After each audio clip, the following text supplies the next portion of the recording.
Hello food lovers, welcome to our channel. నేను మీ రాణి ఎర్రంశెట్టి. ఈ రోజు పాలకూర వెల్లుల్లి కారం చేద్దామండి. దానికోసం పాలకూరను శుభ్రంగా కడుక్కుని సన్నగా తరిగి పెట్టుకోండి.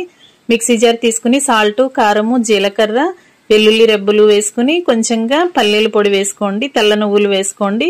పల్లీల పొడికి బదులుగా పల్లీలైనా డ్రై రోస్ట్ చేసుకుని వేసుకోండి. అలాగే కొన్ని ఉల్లిపాయ ముక్కలు, 2-3 ఎండుమిర్చి ముక్కలు కూడా వేసుకుని మెత్తగా గ్రైండ్ చేసుకోండి. గ్రైండ్ అయిన తర్వాత 1 టేబుల్ స్పూన్ ఆయిల్ కూడా వేసుకుని మరలా గ్రైండ్ చేసుకుని అదంతా ఒక బౌల్లోకి తీసి పెట్టుకోండి.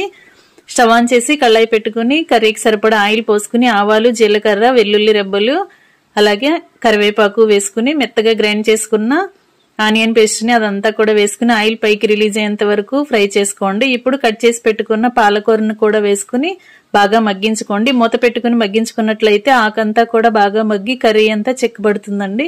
అంతవరకు కూడా బాగా మగ్గించుకుని కొంచెంగా వాటర్ పోసుకుని పైకి తేలేంత వరకు ఫ్రై చేసుకుని సర్వ్